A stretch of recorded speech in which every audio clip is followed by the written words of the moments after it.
Hello, so my name's Michael Conneely, and this video is about the new moon of the 30th of May 2022. And I'm bringing the video as usual from the beautiful west of Ireland. The new moon of the 30th of May promises wealth if we can negotiate two danger energies from star Aldebaran and also from the Mercury with Saturn combination, indeed involving star Algol. The point is, if you hear of these danger energy currents and can manage them through awareness, then your chances of wealth or income increase and retention, hanging on to it, are helped.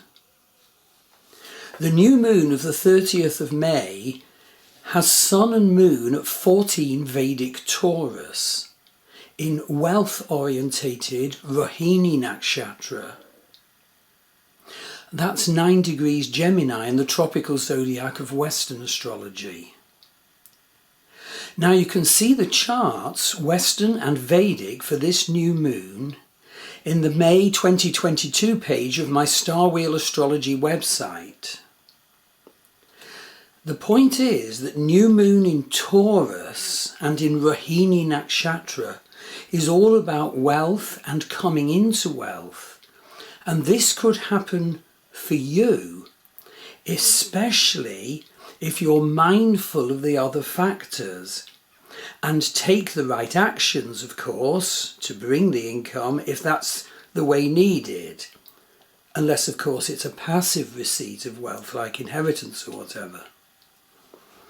Now, it's important to note that Jupiter is exactly conjunct Mars at the time of this new moon, and this gives you extraordinary energy.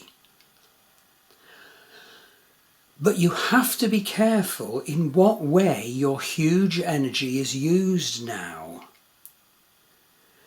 And that's because the star energies of this new moon are dangerous and Mercury's energy is dangerous.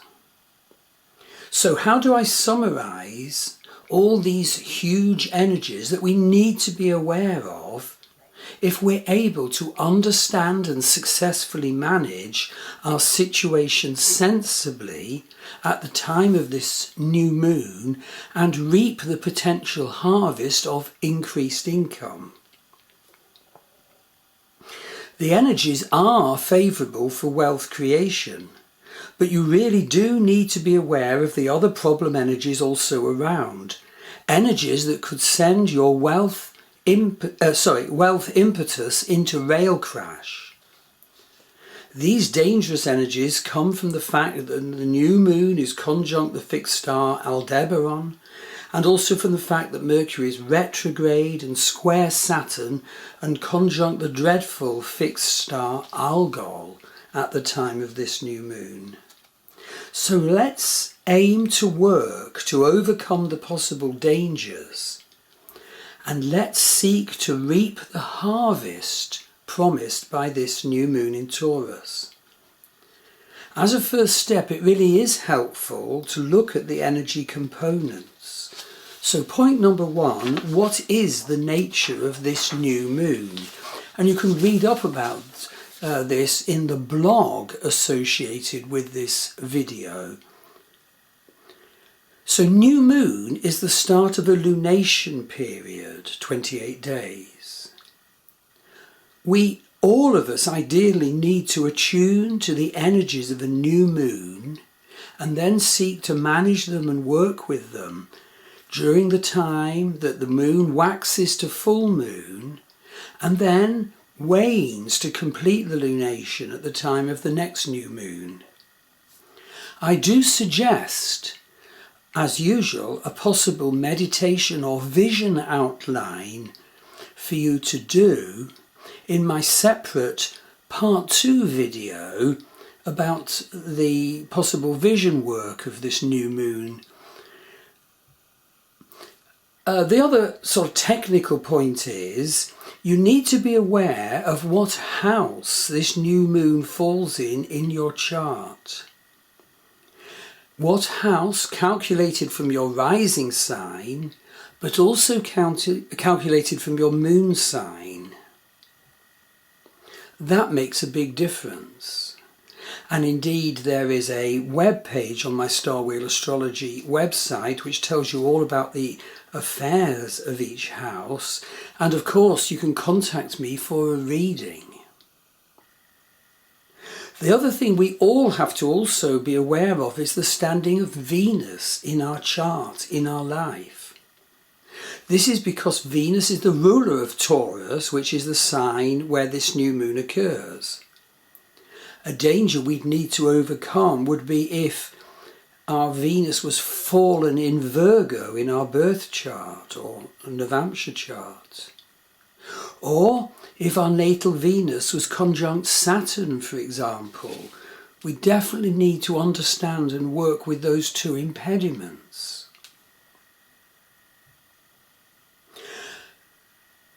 As a sort of technical point, but important, you need to know if the house in your chart, which is Taurus, is a Bardaka house.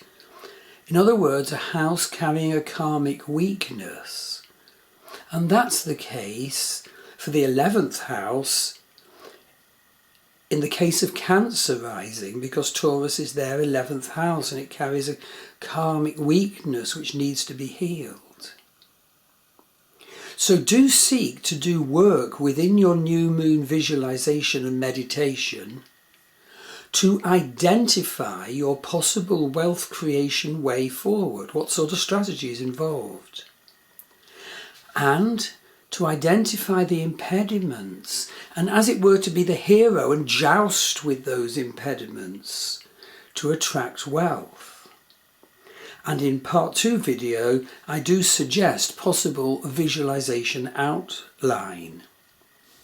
Let's look at point number 2, the nature of moon in Taurus. Factor 2, of course, is the fact that the moon is in Taurus. Now, Taurus is about keeping things stable and possessing, patient and steady, loves wealth and pleasure. Taurus is a fixed earth quality, and it's generally speaking very good for the moon, which is our emotional state.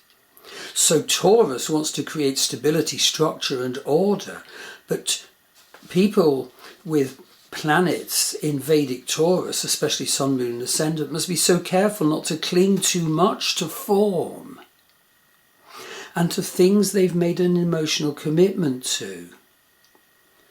They need to beware being too resistant to change, and that applies to all of us when we're in the energy of the Taurus new moon. Too resistant to needed change. Clinging to situations they'd do better to let go of. Don't place more importance on stability rather than needed growth. Of course, this new moon in Taurus is also in Rohini Nakshatra, which we look at next, and that too is about coming into wealth. And of course it also depends on the dasha or Vedic predictive period and sub-period you're in. So moving on to moon in Rohini Nakshatra, well, the essence energy of Rohini Nakshatra is wealthy, abundant and lustful for life. Liking all things pleasurable like food and sex and art. Stubborn, lavish, elegant and indulgent. This is where this new moon is. This is its energy. Every nakshatra has a power animal. The declaration of the nakshatras is wonderful and supreme and accurate. The power animal of Rohini is the bull, and the stars of Rohini depict a bull pulling a wain or a cart filled with plenty. That's the energy.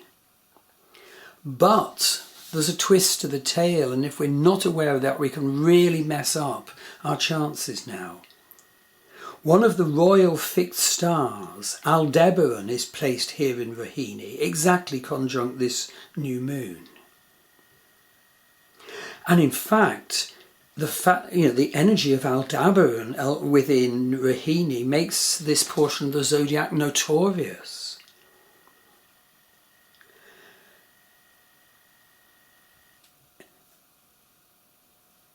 There are other portions of Taurus that are dangerous as well. I mentioned them in the blog, 19 to 24 degrees Taurus, but they don't apply. So, point number 4, important to realise, is that Jupiter is conjunct Mars at the time of this lunation. This will give us extraordinary energy, courage, initiative, sense of purpose. But you need to be careful the way this huge energy is used now. Choose your strategy. Take care not to fall into the dangers of over-rushing that are around from the star energies. Don't rush into downfall and loss of opportunity. Beware blithe overconfidence. Beware ungrounded over-expansiveness. Become the hero and manage the Jupiter-Mars expansion energy well, and manage the wealth-opening opportunity of this new moon well. Don't fall for the pitfalls of the other energy strands that are also massively around. And in fact, we come to the first of those here now in point 5 in the blog. The fact that the moon is conjunct star Aldebaran. Now, Aldebaran partakes of the nature of Mars. Its energy favours gain of honours and wealth, but with the danger of losing them. So be careful not to rush into a possibility of making income and wealth in a way that causes a danger of losing the gains. And also watch your health at this time. The energy of star Aldebaran can bring sickness, so you need to live within your limits and pace yourself as you bring in or continue your wealth creation strategy. And at its worst, and perhaps particularly with Mars-Jupiter around as a conjunction, the energy of Aldebaran can be restless and riotous, partaking of folly and pride, full of courage but ferocity. So results may not last. So identify your fears, learn how to deal with them so as to grow, so as to become the hero, and manage your current wealth increase possibility now and hold on to it. Now, as point number 6, we come to the second big danger in this lunation, which is Mercury square Saturn and Mercury conjunct the dreadful fixed star Algol.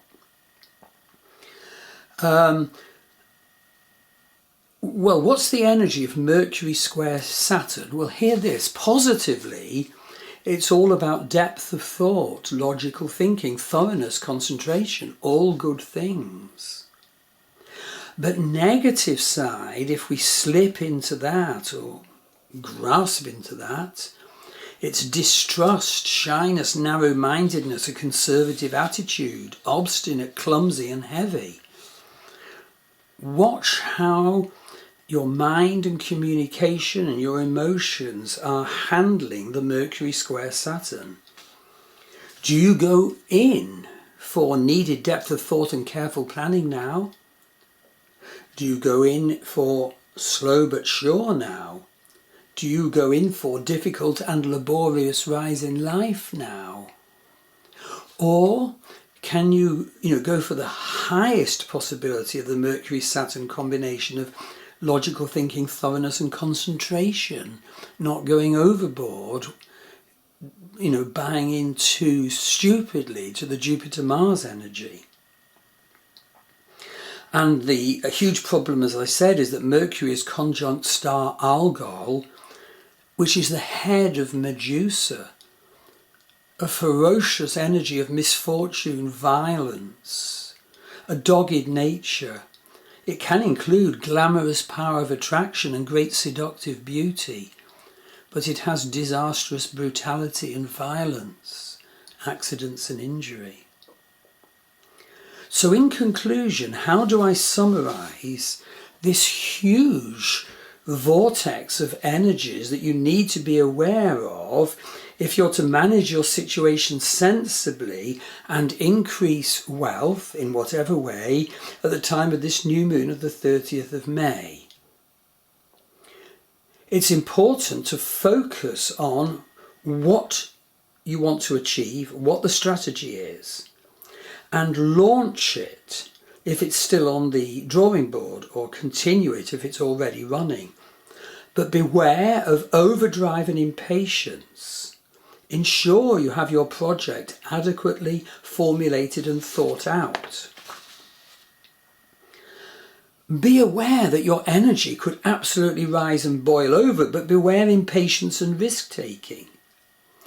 I find it so good to do a visualization at this time of a new moon, and in my part 2 video I suggest an outline that you can personalize to your own needs and situation to do at the time of this new moon and during the lunation, which lasts through the full moon of the 14th of June up to the next new moon of the 29th of June. So good luck with your income creating strategies and initiatives. Go for them. It's a good time. But beware letting dangerous energies that are also around come into their manifestation and into your consciousness and behaviour at this crucial time. So all luck, happiness and success with your finances. Build upon them from the energy of this new moon. Okay, thank you, Michael.